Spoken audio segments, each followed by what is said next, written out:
Hello everyone, this is Bandgar SS working as assistant professor at Department of Physics, KTHM College, Narsing. Today we have going to discuss S.Y.B.Sc paper 2nd semester 3 instrumentation. In this video we have to cover first topic of transducer, and in this video we have to cover the subtopic of displacement transducer and their type, inductive type transducer, and also see the piezoelectric type, that is the capacitive transducer, and another transducer is force transducer. Now starting with a inductive type displacement transducer. So inductive type transducer work on the principle of inductance change due to a appreciable change in quantity to be measured or measured. So whatever quantity we have to measure, so there is some changes. So there changes in inductance. So that is the working of the inductive transducer.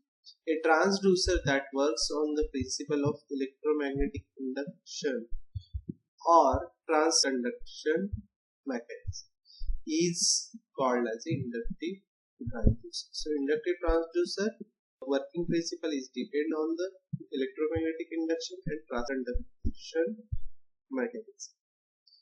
Now the inductive is operated in two ways. First one is the self-inductance or mutual inductance. So these two parameters is varied to be measured or required physical quantity like displacement, force, pressure, velocity, torque, acceleration, and etc. So these physical quantity are noted as much. So these physical quantity is given to the output are changes with the self-inductance and mutual inductance is changes of physical quantity. So that is the working of your inductive. Now we have to know the one famous example, LVDT, linear variable differential transducer, is an example of inductive transducer. Using LVDT we have to measure a displacement. So what is the function of LVDT? So it converts the physical quantity, that is the displacement, it is converted into a output voltage. So using LVDT, displacement is measured in terms of the voltage induced in the winding by moving the core in one direction. Now variable inductive transducer, it is very popular type variable inductive transducer for a displacement. So we have to already seen the variable resistive transducer. Now we have to see in the variable inductive transducer. It is also very popular to measure a displacement by using this transducer. So we have to already know the self-inductance and mutual inductance. So this parameter is varied of physical quantity and you will get the desired. The self-inductance of the inductor whose inductance is depend on the following parameters of the inductor. First one is the number of turns, second one is the geometric configuration, and third one is the permeability of the magnetic material. So we have to know the how to make a inductor. So it makes the number of turns of the coil, or so there is geometric configuration, and last one is the permeability of the magnetic material. So these three parameters affect the self-inductance of the inductor, or which gives the inductance value of the inductor. Thus a displacement to be measured is arranged to cause variation in any of the three variables. So you have to measure a displacement by using inductive transducer. So there is a variation in above three parameters, so you will get the displacement of the physical quantity. Now the voltage difference and change in inductance result due to change flux in the coil, secondary and primary, and which gives the voltage difference between secondary and primary, and you will get the output desired voltage. Now the self-inductance of coil B phi is equal to Ni upon, differentiate with respect to above equation with respect to T, d phi upon dt, N upon R d by T, plus Ni minus 1 upon R square into dr by T. You also write it d phi upon dt is equal to N upon R into d by dt minus Ni upon R square into dr by T. If the current is changes, then d phi by dt is equal to N upon R d by T. So second term can be neglected, or it is the negligible value. So we have to write it only d phi upon dt is equal to N upon R into d by T. Now by changing a flux associated with a coil, induced EMF is given by E is equal to N d phi by T. So number of turns with respect to your self-inductance d phi by dt, you will get the output voltage or EMF induced. Put the values of above equation. So this value, put the above equation. E is equal to N into N upon R d by, or you have to also write E is equal to N square upon R d by T. But induced EMF in the coil is given by E is equal to L into d by T. So you will have to know L is equal to N upon R. So N is the number of turns, and so that the output of the inductive transducer can be in the form of either changing voltage or changing inductance.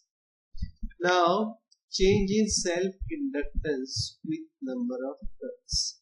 So when we changing the number of turns, so changing the self-inductance of the inductor.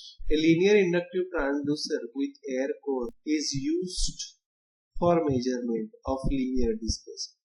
When the position of wiper is changed linearly, the number of turns across the output are changed. So its self-inductance between output terminal changes.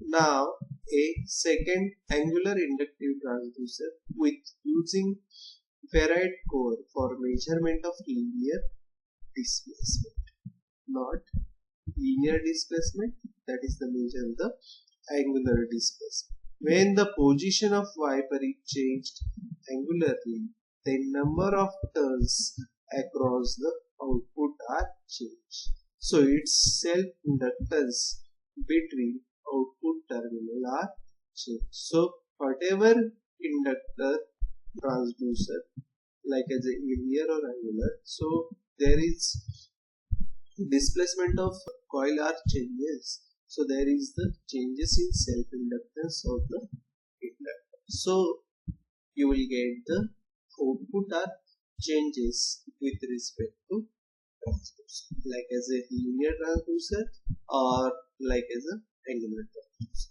The number of turns are changed when wiper change in position. The self-inductance and the output also changes. So number of turns change means their wiper position are changed, then the self-inductance of the conductor are changed and the output also changed, and you will get the desired output with respect to displacement. Now second one, change in self inductance with changing permeability. So changing with permeability also change the self. So we have to see one cylindrical tube, we have to wound the coil and we have to use the iron. So we have to change the iron core displacement. Then the output of the across a coil are also changed. When it is the inside, maximum output you will get. When it is the outside the iron core, then we get the minimum output voltage that inductive. So above diagram shows an inductive transducer definition which work on the principle of variation of permeability using a change in self. The iron core is surrounded by winding. The iron core inside the winding, its permeability increased, so its inductance are increased. When iron core is moved out or outside the winding, the permeability decreases, resulting in the reduction of the self-inductance of the coil. This transducer can be used for measuring results. So, moving inside or outside of iron core, which gives the permeability of the inductor, are also changed. So means they are changing self-inductance and changing their output. So that's why when it is the permeability change, the self-inductance of the inductor change and their desired output also change. Now next one is the variable reluctance type transducer. So we have to see the diagram, some L-shaped core. So we have to wound the some coil and we have to again put up some linear iron like as a cylindrical iron bar, and we have to put the some displacement between them, and when we apply some, there is generated a magnetic flux and generates out. A transducer of the variable type consists of a coil on a ferromagnet. The displacement which is to be measured is applied to a ferromagnetic target. The target does not have any physical contact with core on which it is mounted. The core and the target are separated by an air gap as shown in figure. The reluctance of the magnetic path is determined the size of the air. So the reluctance of the coil is measured by the how much air gap between two ferromagnetic targets. The inductance of the coil depends on the reluctance of the magnetic circuits. Now the self-inductance of the coil is given by L is equal to N square Ri plus G. So where N is equal to number of the turns of the coil, Ri is the reluctance of the iron parts, and Rg is the reluctance of the air. So reluctance of the iron part is negligible compared to that air gaps. Therefore, we have to write L is equal to N square upon Rg. But reluctance of the air gap is given by where Lg is equal to length of air gap, Ag is equal to area of the flux passed through air, mu 0 is the permeability, Rg is proportional to the Lg, L is directly proportional to 1 upon Rg, as mu 0 and Ag are constants. Hence, L is proportional to 1 upon Lg.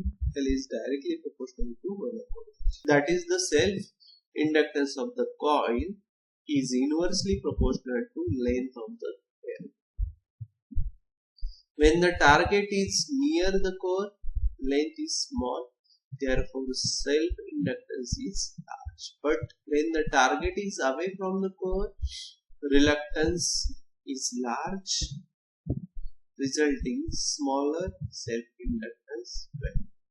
Hence, the inductance of the coil is function of the distance of the target from the core, that is the length of air gap, since it is the displacement which changes the length of the air gap, and the self-inductance is a function of displacement.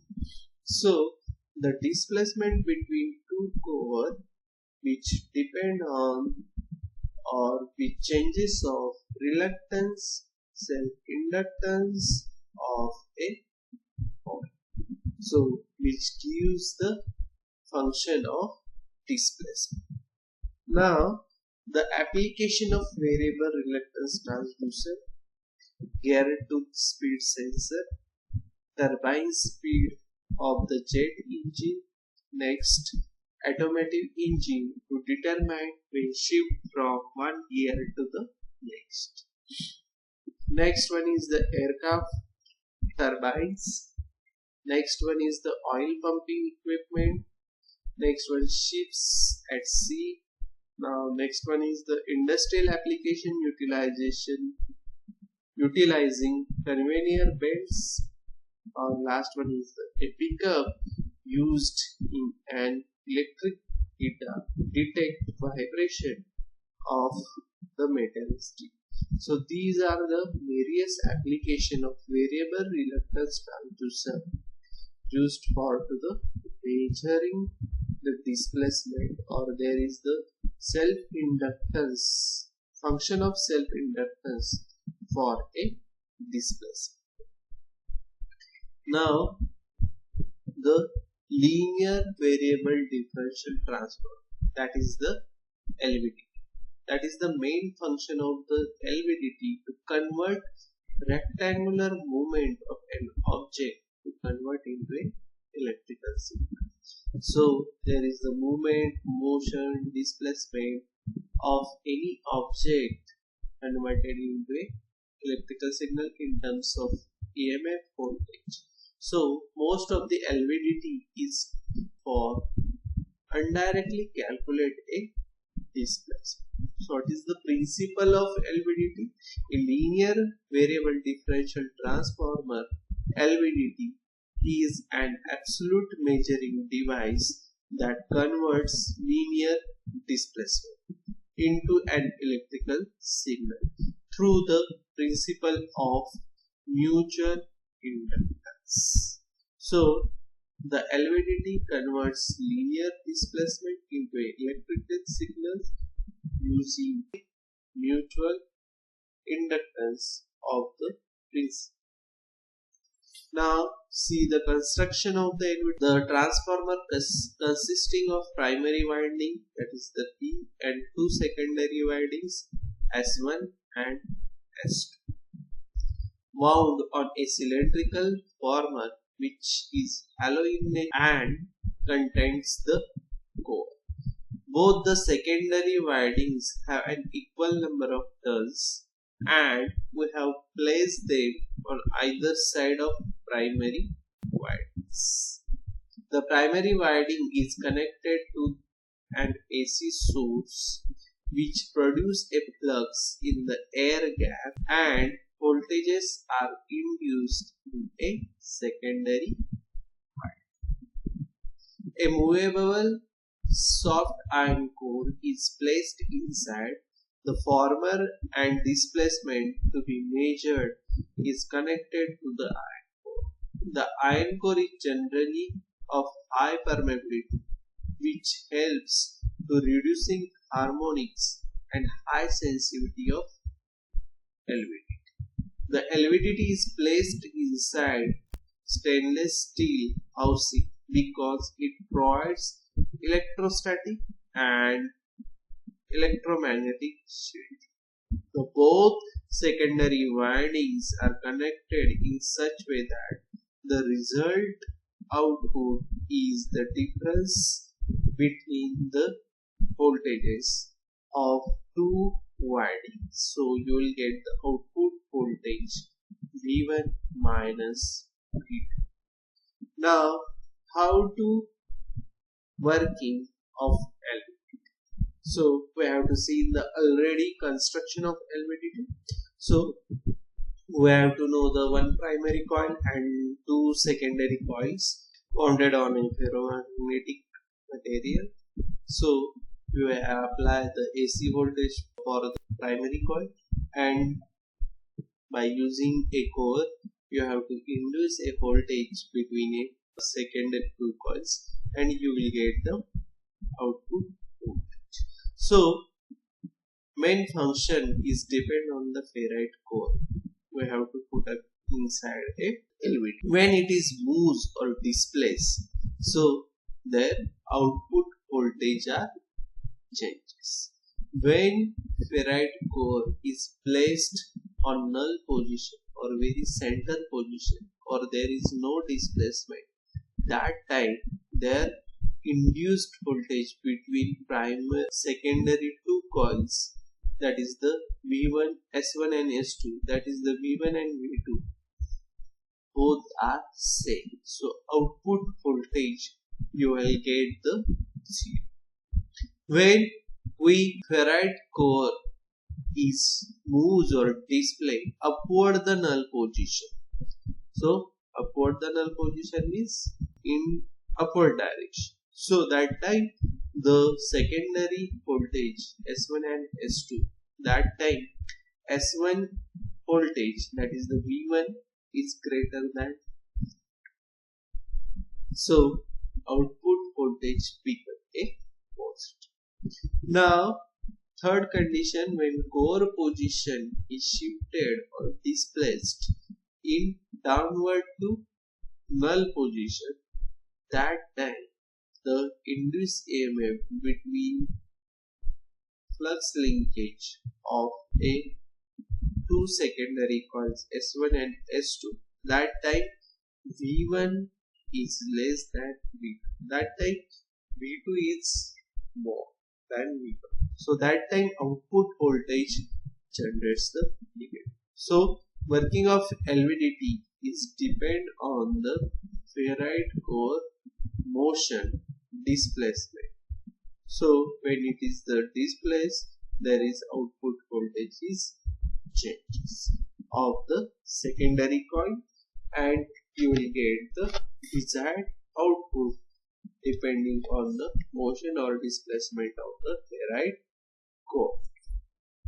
Now advantages of LVDT: no physical contact between the core and the coils, long operating life, theoretical infinite resolution, easy modification, high accuracy, it gives fast response, it gives the high range, so very high range of measurement displacement, then can be used for measurement displacement ranging from 1.25 millimeter to 250 millimeter. There is no frictional losses. The core moves inside hollow former, so there is no loss of displacement input as a frictional loss. So it makes LVDT as a very accurate device. It gives the very high input and high sensitivity. The output of LVDT is so high that it does not need any amplification. The transducer possesses a high sensitivity, which is typically about 4 volt per millimeter. Now, next advantages: low hysteresis. LVDT shows a low hysteresis, hence repeatability is excellent under all conditions. So there is no increasing and decreasing manner in between input and output. Now next one is low power consumption. The power is about 1 watt, which is very as compared to other transducers. Now next one is the direct conversion of electrical signal. So that transducer is directly converted into a electrical voltage. So that is the very easy process you will get the in terms of voltage. Now disadvantages of LVDT. LVDT gets damaged by temperature as well as vibration. LVDT is responsive to more away from magnetic fields. Thus, it constantly needs a system to keep them from drift magnetic fields. Application of LVDT. The LVDT sensors works as the main transducer and that changes dislocation to electrical signal strength. These transducer can also work as a secondary transducer. LVDT is used to measure the weight, force and also pressure. And some of the transducers are used to calculate the pressure and load. LVDT are mostly used in industry as well as servo mechanics and other applications like as a power turbines, hydraulics, automation, aircraft and satellites. So these are the various applications or various examples are used LVDT in their applications. Now next sensor is the piezoelectric type transducer. The word of piezoelectric means the electricity produced by the pressure. So which generates the electricity or which makes the electricity by using applied a pressure, that is known as the piezoelectric transducer. The piezoelectric transducer converts the physical quantity into an electrical voltage or electrical signal. So piezoelectric transducer which converts the physical parameters into an electrical signals. So the piezoelectric transducer uses the piezoelectric material, which material induces voltage when the pressure or trace applied to it, and the cord is best example of natural piezoelectric crystal. The piezoelectric transducer is based on the principle of the piezoelectric effect. So what is the piezoelectric effect? So piezoelectric effect is the generation of an electric charge in a certain non-conducting materials such as quartz crystal due to a friction. So that is the piezoelectric effect. Now how to operate a piezoelectric quartz crystal type transducer. So we have to see in the diagram how to put up the piezoelectric quartz crystals by using a transducer. So we have to put a crystal on a base and we apply the pressure by using a pressure cord. When that time when we apply the pressure on crystal, that gives the desired output with respect to pressure. The pressure is applied to the crystal with the help of force summing devices. For example, this trace is applied through mechanical pressure gauges and pressure sensor and etc. The deformation induces the EMF, which determines the value of applied pressure. The EMF develops because of the displacement of the charges. The effect is changeable, that is, if the varying potential applies to a piezoelectric transducer, it will change the dimension of the material or deform it. So when we apply pressure on a crystal, so that is the deformation will give the changes of charges or displacement of charges, and we will get the desired output voltage. The piezoelectric crystals output voltage can be calculated by VO, that is the output voltage, is equal to P into G into T. So P is the applied pressure, G is the sensitivity of the material, and T is the thickness of the material.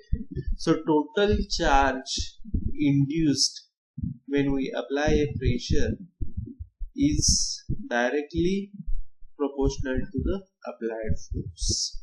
Q is equal to Kf. So K is equal to piezoelectric constant is equal to C upon F. But the systems like as a parallel plate capacitor. So where the voltage across the capacitor is the charge divided by a capacitor. So Q is equal to Kf upon C. So when it is the applied pressure on a crystal, so it like as a two parallel plate capacitor. So there is voltage generator or EMF generator across these two plates, like as a pressure pot and crystal.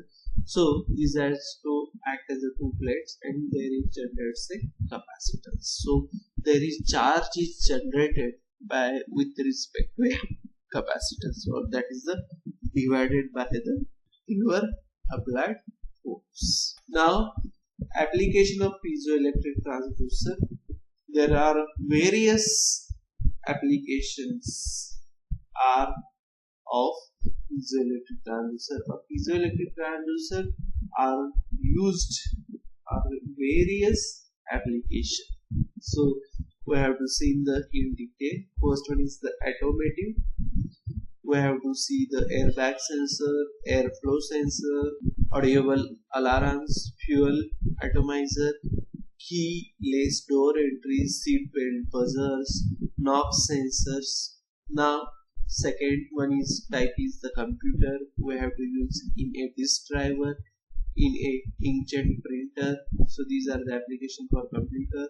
Now next type is the consumer. So like as a various applications: cigarette lighter, depth finder, fish finder, humidity fire, jewelry cleaners, musical instruments, speakers, telephones. And next type is the medical: disposable patient monitors, fetal heart monitors, ultrasonic imaging. So these are the various applications of piezoelectric sensor for medical purpose. Now next one is the military. We have to use various applications like as a depth sounders, guidance systems, hydrophones, and so on. So these are the various applications and various sources of the piezoelectric transducer we have to use in various applications.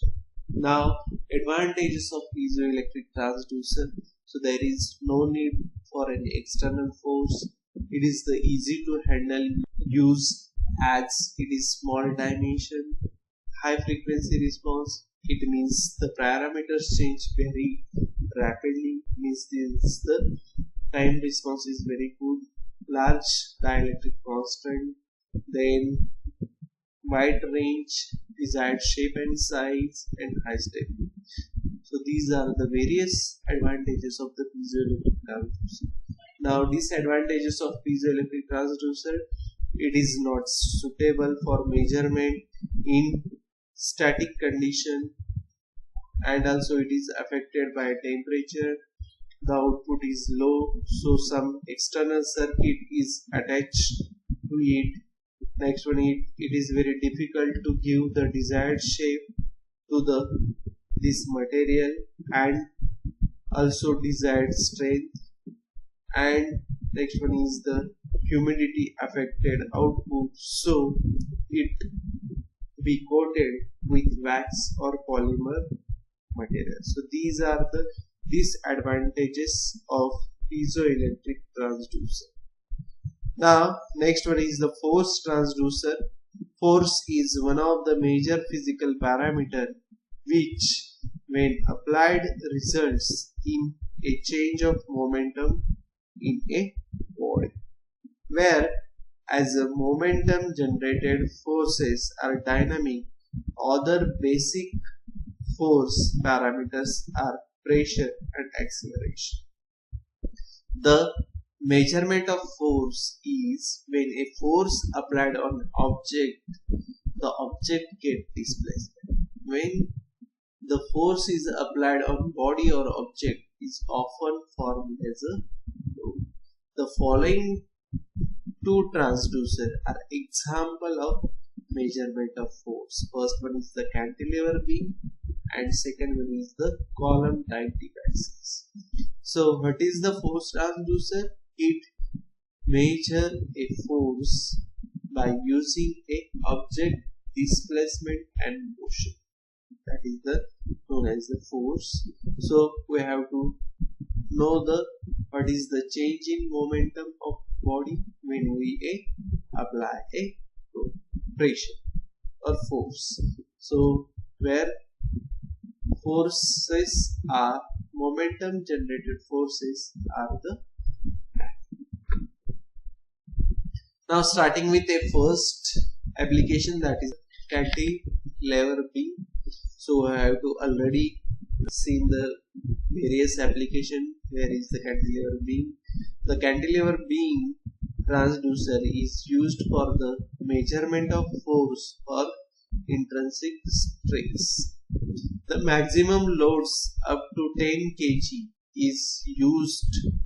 Convenient configuration, wide use of cantilever beam. So maximum loads up to 10 kg. So it is the measurement of force or stress or strain.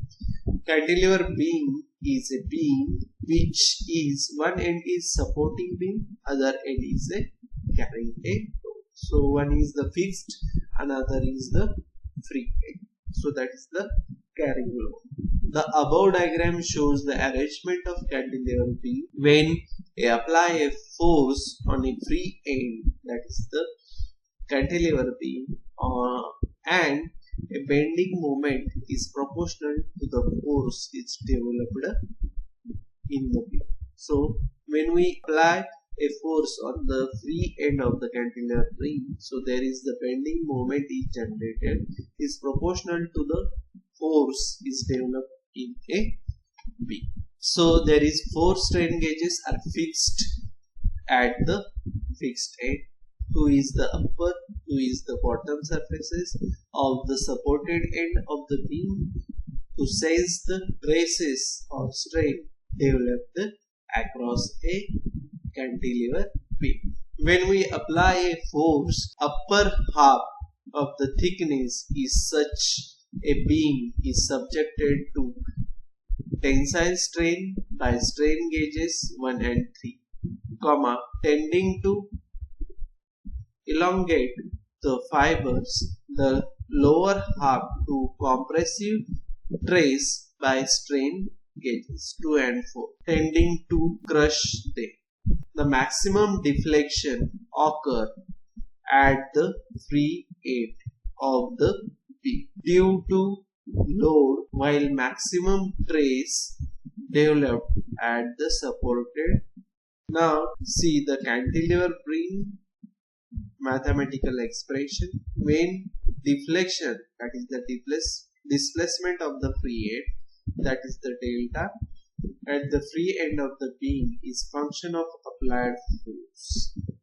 So delta is equal to 4 FL cube upon EBT square.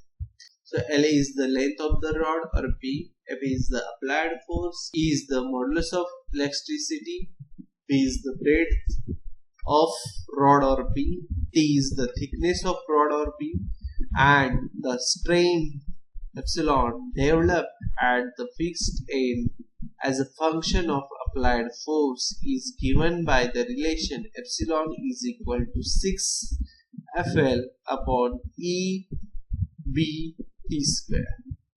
So if the nominal load, then length is increased, width B and thickness T are reduced. If the higher load, L is decreased, width B B and thickness T are increased. For higher sensitivity, widely use the double cantilever. So if you want to get the maximum sensitivity, use the double cantilever beam arrangement. So these are the some advantage, disadvantage and application. So starting with advantages, it is the very simple to construct. Only one end at supported. Then next one is the bending moment in all directions. Disadvantages, large deflections and not possible for maximum. Disadvantages of a cantilever.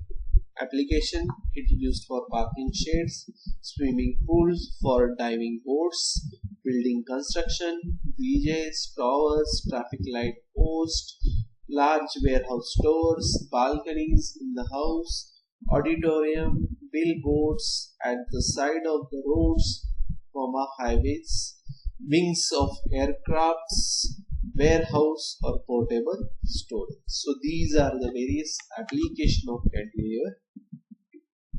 Now next one type is the column type device. This is a simplest method to use column or rod in tension or compression for measuring unidirectional force. So it is the very simplest method.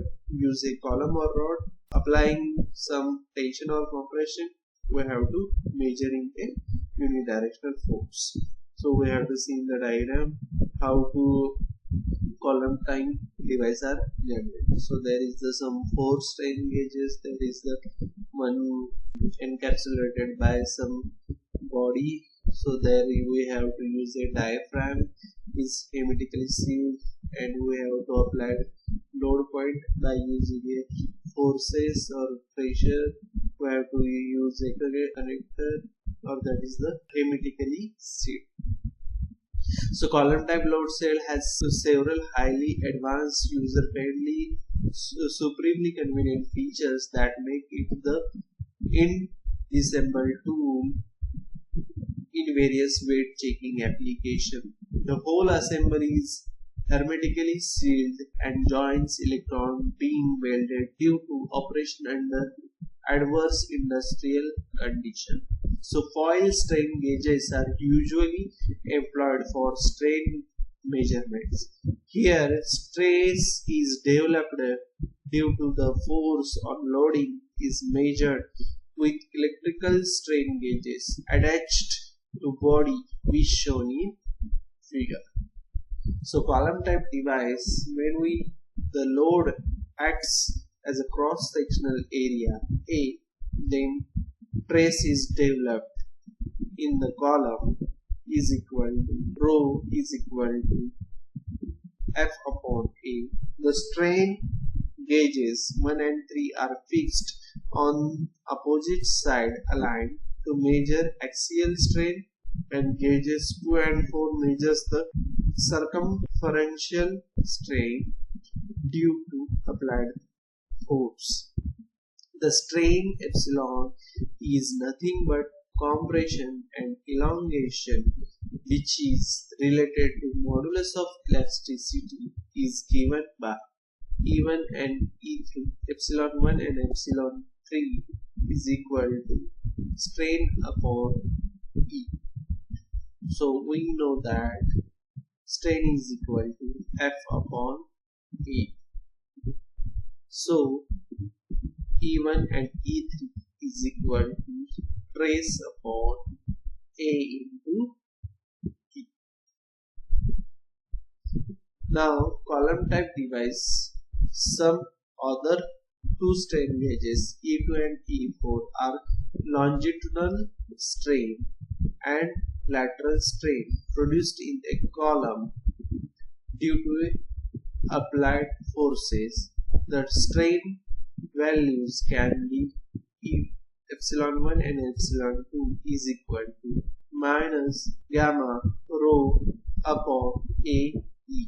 For measurement strain value for 4 strain gauges using 4R: active, Wheatstone, bridge in terms of output voltage E0 is equal to 0.65 VG epsilon. So where V is applied excitation voltage and G is the gauge factor of state. So that Wheatstone bridge is used to measure the output voltage. Thank you.